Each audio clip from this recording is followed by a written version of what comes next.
for better or for worse, people should get to know what happened. After the fall of his business empire, Sam Bankman-Fried, once seen as the golden boy of crypto, is about to go on trial.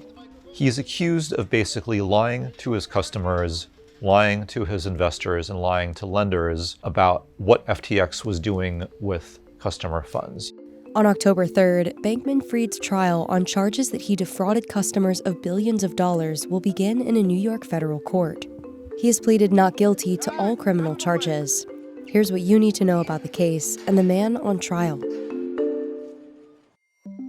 At 30 years old in 2022, Sam Bankman-Fried had founded two successful companies, a trading firm called Alameda Research he started in 2017, and a $32 billion cryptocurrency exchange called FTX that came 2 years later.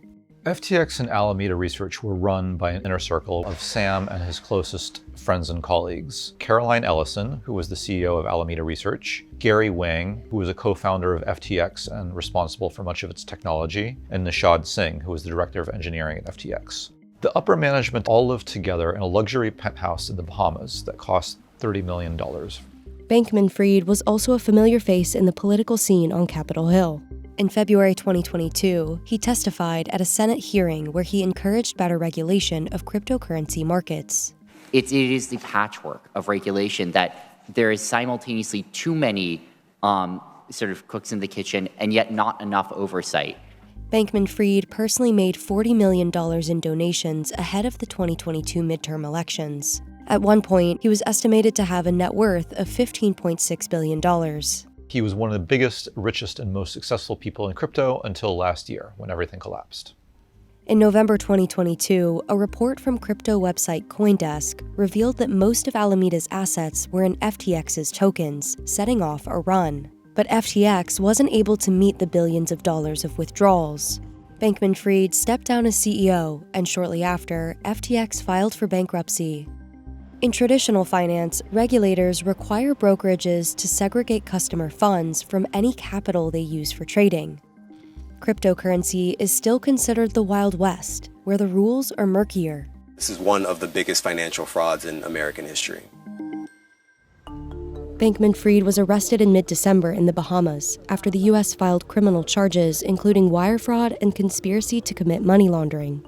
Prosecutors are saying that he stole money from FTX customers to use for various purposes, including campaign donations and charitable causes, when that money should have been safe and secure at FTX. Less than a year later, he's about to face a jury and his former inner circle, Caroline Ellison, Gary Wang, and Nishad Singh. All three have pleaded guilty to fraud charges and are expected to testify against Bankman-Fried.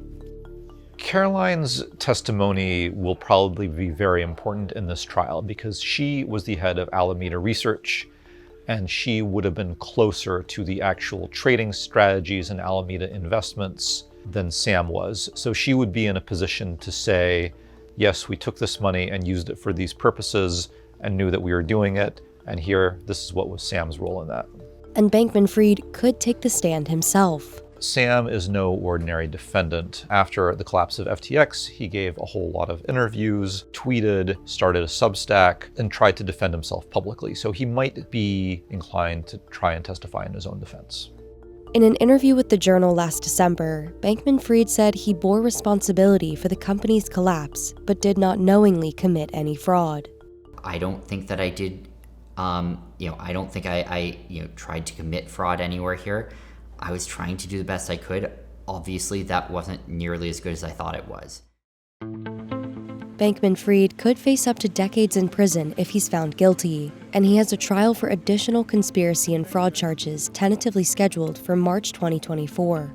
The Securities and Exchange Commission and Commodity Futures Trading Commission also have pending civil suits against Bankman-Fried. I think people in the crypto industry now want to sort of say, okay, that happened, but we're moving on. It will also be a landmark move for prosecutors and the government as they try to regulate and control crypto. They'll be able to say, look, if you run a big fraudulent enterprise, we will come after you and put you in jail.